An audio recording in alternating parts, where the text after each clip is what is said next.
रामपुर एक छोटा सा गांव था जहां जिंदगी सीधी और सरल थी। लोग सुबह खेतों में काम करते, शाम को चौपाल पर बैठकर बातें करते। इसी गांव में रहता था अर्जुन, एक शांत और मेहनती लड़का।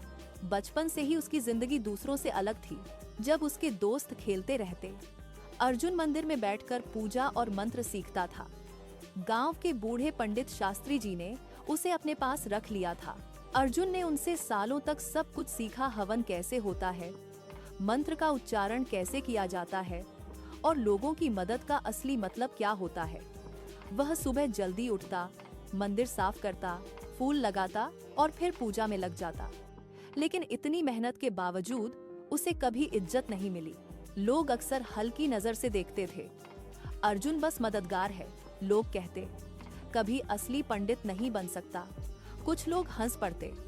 ये बातें अर्जुन के दिल को चोट पहुंचाती थीं, लेकिन वो चुप रहता।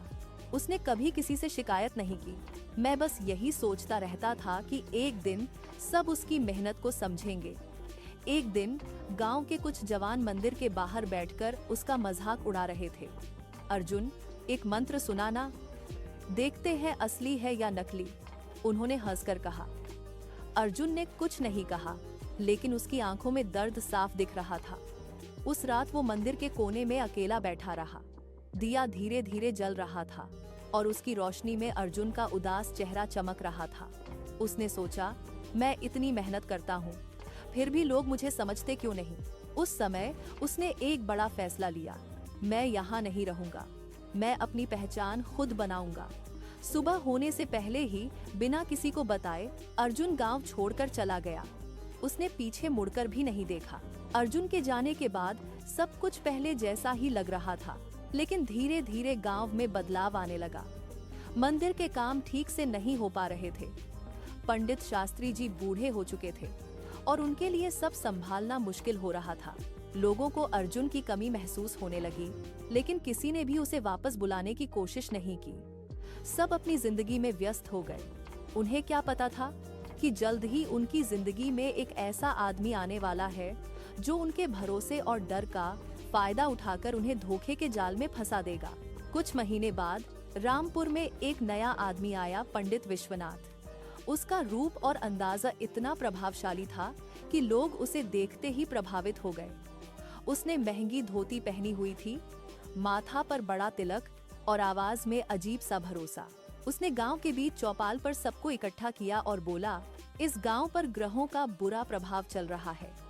अगर तुरंत उपाय नहीं किया गया तो हर घर में मुसीबत आएगी। लोग एक दूसरे की तरफ देखने लगे। उनके चेहरों पर डर साफ दिख रहा था। पंडित विश्वनाथ ने धीरे धीरे लोगों के दिमाग में डर बिठाना शुरू किया। किसी की फसल बर्बाद हो जाएगी, किसी की बेटी की शादी रुक जाएगी, किसी का पैसा डूब जाएगा।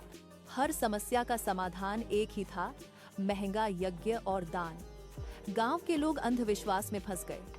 उन्होंने बिना सोचे समझे उसकी बातों पर यकीन कर लिया। धीरे धीरे हर घर से पैसे उसके पास जाने लगे। पंडित विश्वनाथ हर दिन नए नए नाटक करता।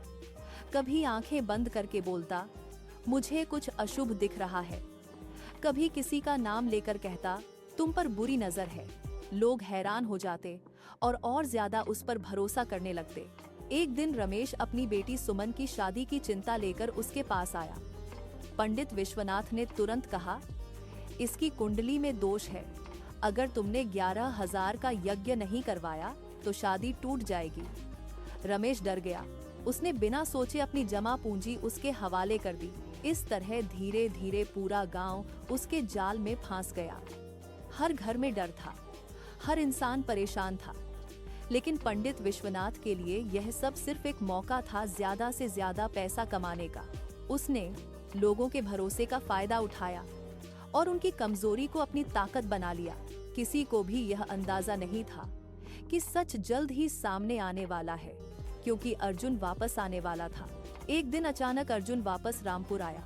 उसकी चाल में अब एक अलग ही आत्मविश्वास था।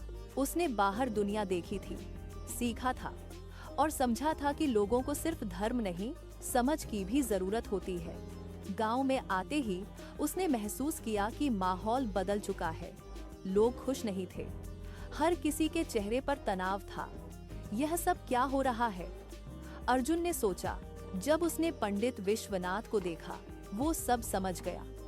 अगले दिन अर्जुन चौपाल पर गया जहां विश्वनाथ लोगों को डरा रहा था। कल रात मैंने एक भयानक संकेत देखा है, वो कह रहा था। तभी अर्जुन आगे बढ़ा और बोला, अगर आप इतने बड़े ज्ञानी हैं, तो एक सवाल का जवाब दीजिए। सब लोग चुप हो गए। पंडित विश्वनाथ मुस्कुराया, पूछो बेटा। अर्जुन ने शांत आवाज में कहा, ऐसा कुछ बताओ जो तुम गेस न कर सको, मेरा पास्ट बताओ। पंडित एक पल के लिए घबरा गया, उसके पास कोई जवाब नहीं था। लोग एक दूसरे की तरफ देखने लगे। पहली बार उन्हें शक हुआ। अर्जुन ने मौका देखकर सच बताना शुरू किया। ये आपके डर का फायदा उठा रहा है। यह ऐसी बातें करता है जो हर किसी पर फिट हो जाती है। उसने समझाया कि कैसे विश्वनाथ लोगों की व्यक्तिगत बातें सुनकर उन्हें ही उनके खिलाफ इस्तेमाल करता है। कैसे वो जनरल बातें बोलता है जो किसी पर भी सही लग सकती है। लोग हैरान रह गए। यह सच है? किसी ने पूछा। अर्जुन ने कहा, सच हमेशा सरल होता है, झूठ को ड्रामा करना पड़ता है। अब लोगों का गुस्सा उभर गया। हमसे इतना पैसा लिया, हमें डरा कर धोखा दिया। पंडित विश्वनाथ घबरा गया। उसने भागने की कोशिश की और गांव छोड़कर भाग गया। उस दिन सच जीत गया। पंडित विश्वनाथ के जाने के बाद गांव में एक गहरी खामोशी छा गई। लोग अपनी गलती समझ चुके थे। उन्हें एहसास हुआ कि उन्होंने अंधविश्वास में आकर अपना ही नुकसान किया। सब लोग अर्जुन के पास आए। रमेश ने शर्मिंदगी से कहा, हमने तुम्हें कभी समझा ही नहीं और एक झूठे आदमी पर यकीन कर लिया। एक और आदमी बोला, तुम हमेशा सच बोलते थे, लेकिन हमने तुम्हारी बात कभी नहीं सुनी। अर्जुन ने शांत रहकर सबकी बात सुनी, फिर हल्का सा मुस्कुराया और बोला, गलती सबसे होती है, जरूरी यह है कि हम उससे सीखें। उसने गांव वालों को समझाया कि डर और अंधविश्वास इंसान को कमजोर बना देते हैं। जब भी कोई तुम्हें डराकर पैसा मांगे, समझ लेना कि वो तुम्हारी मदद नहीं कर रहा। अर्जुन ने कहा। धीरे धीरे गांव बदलने लगा। लोग अब बिना सोचे समझे किसी पर यकीन नहीं करते थे।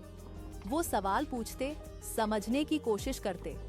मंदिर में भी अब सिर्फ रस्म नहीं, बल्कि समझ और सच्चाई की बातें होने लगी। पंडित शास्त्री जी ने अर्जुन को मंदिर की जिम्मेदारी दे दी। अब अर्जुन सिर्फ एक पंडित नहीं था, वो एक मार्गदर्शक बन गया था। उसकी इज्जत अब लोगों के दिल से आती थी, जबरदस्ती नहीं। एक शाम अर्जुन मंदिर के बाहर बैठा था। सूरज ढल रहा था और हल्का सा हवा चल रही थी। उसने आसमान की तरफ देखा और सोचा, सच में ताकत होती है, बस उसे समझने की जरूरत होती है। कहानी का नैतिक, जो लोग डर का फायदा उठाते हैं, वो कभी सच्चे नहीं होते। अंधविश्वास इंसान को कमजोर बनाता है, लेकिन समझ और सच उसे मजबूत बनाते हैं। असली इज्जत मेहनत और ईमानदारी से मिलती है, न कि दिखावे और धोखे से।